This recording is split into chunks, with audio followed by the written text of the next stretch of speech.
Good morning, students. Today we will start the introduction of electromagnetic theory. So, in this subject, we starting first unit. हम first unit start कर रहे हैं.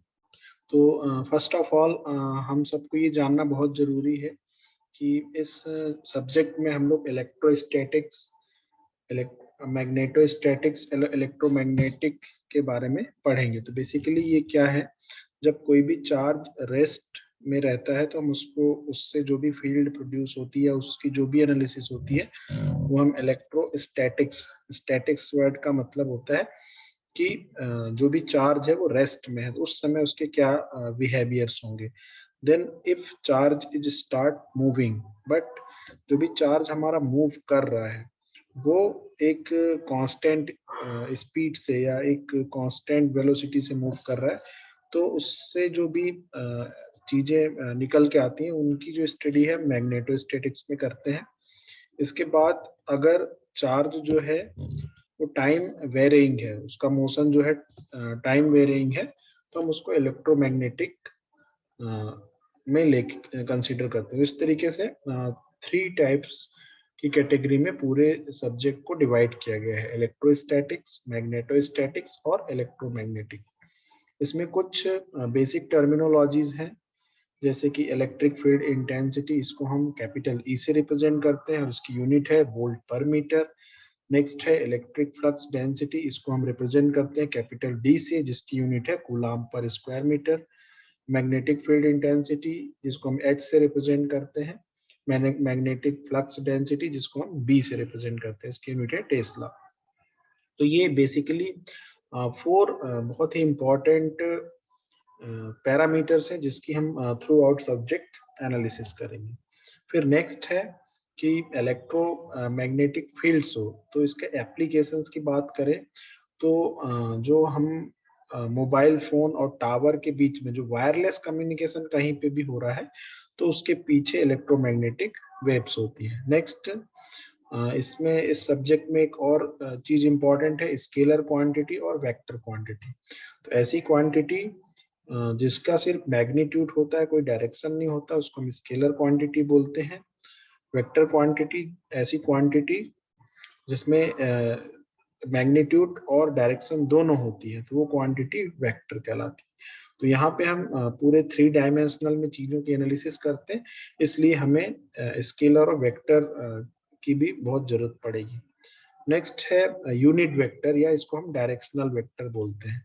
तो unit vector find out करने का सबसे simple तरीका है कि जो भी हमें वेक्टर दिया हुआ, जैसे यहाँ पे हमें एक वेक्टर दिया हुआ है ओ ए, अगर हमको इसका यूनिट वेक्टर फाइंड आउट करना है तो ओ ए को उसके मैग्नीट्यूड से हम डिवाइड कर देंगे, ओ ए को मैग्नीट्यूड से डिवाइड कर देंगे तो हमें इसका यूनिट वेक्टर मिल जाएगा.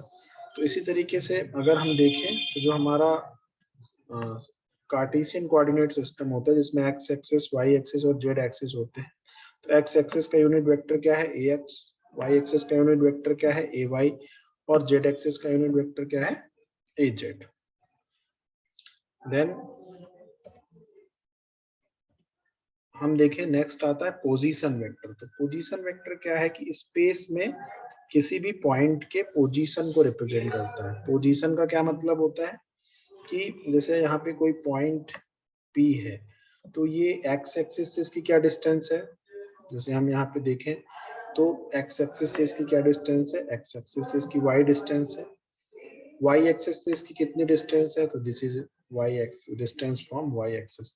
जेड एक्सिस से इसकी क्या डिस्टेंस है, तो कंबाइंडली कोई भी पॉइंट है हम उसको अगर पोजीशन वेक्टर के फॉर्म में रिप्रेजेंट करते हैं तो हम बताते हैं कि एक्स डायरेक्शन में कितना मैग्नीट्यूड है, वाई डायरेक्शन में कितना मैग्नीट्यूड है और जेड डायरेक्शन में कितना मैग्नीट्यूड है.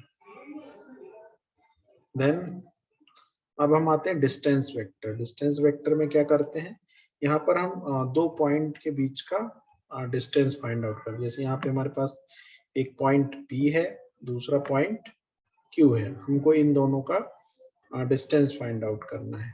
तो इसके लिए हम क्या करेंगे, सबसे पहले पॉइंट वेक्टर या पोजीशन वेक्टर निकाल लेंगे.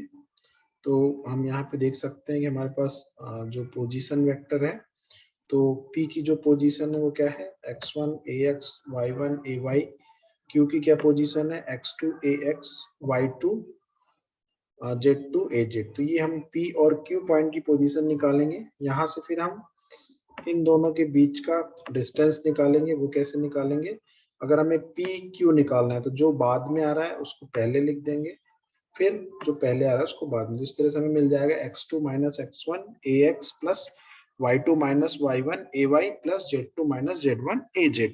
अगर हमको इसका यूनिट वेक्टर फाइंड आउट करना है तो हम इसका मैग्नीट्यूड निकालेंगे। मैग्नीट्यूड कितना है इसका, under root x2 minus x1 square plus y2 minus y1 square plus z2 minus z1 का होल स्क्वायर।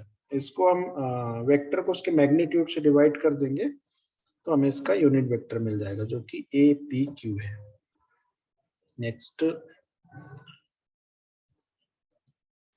नेक्स्ट आता है जो सबसे इंपॉर्टेंट है, कोऑर्डिनेट सिस्टम। तो 3 टाइप के कोऑर्डिनेट सिस्टम होते हैं जनरली, जो हम इस सिलेबस में डिस्कस करेंगे। सबसे पहला होता है कार्टेशियन कोऑर्डिनेट सिस्टम, देन होता है आपका सिलेंड्रिकल, फिर स्फेरिकल। तो एक एक करके हम तीनों कोऑर्डिनेट सिस्टम पढ़ेंगे। तो देखते हैं।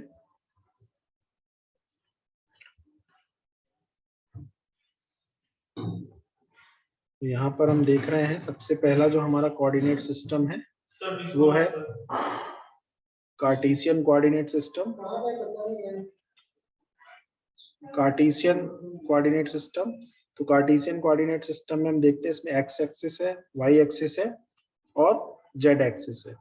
तो यहाँ पे सबसे इंपॉर्टेंट चीज क्या है कि इस कार्टेशियन सिस्टम में जो हमें समझना है, जो एक्स एक्सिस है वो उसकी रेंज क्या है। रेंज का मतलब क्या होता है, एक्स एक्सिस कहाँ से कहाँ तक वेरी कर सकता है। तो यहाँ पे क्या है, माइनस इन्फिनिटी से प्लस इन्फिनिटी तक वेरी कर सकता है।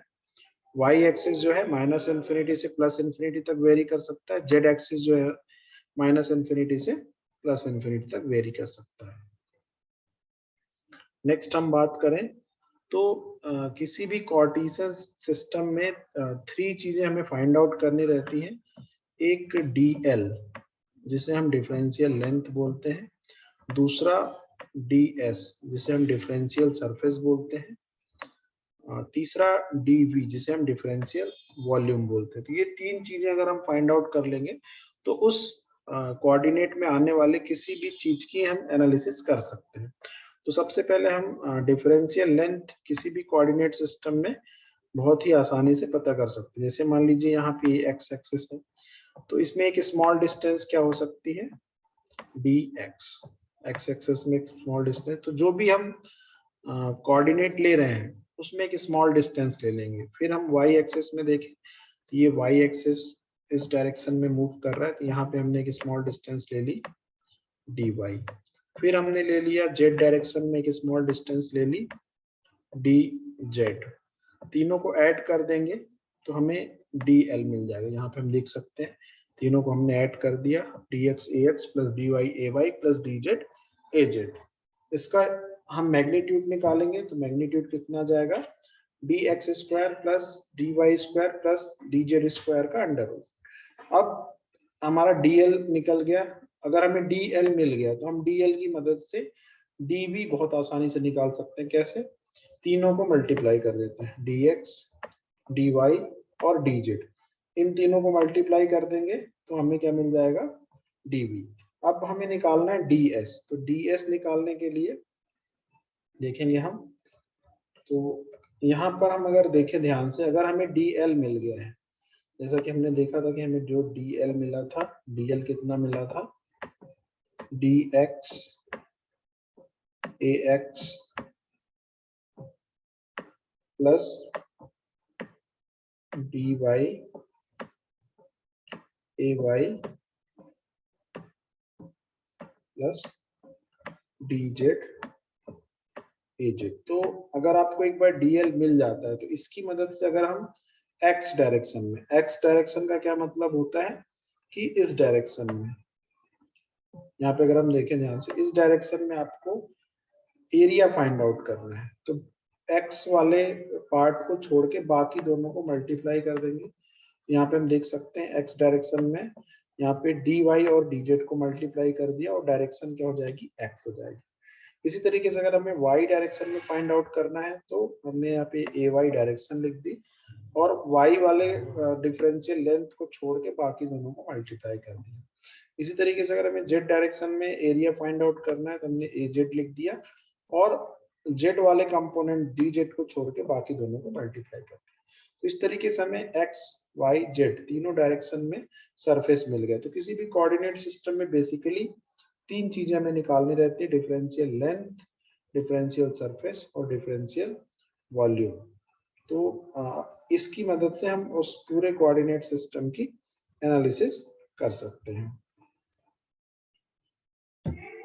Thank you.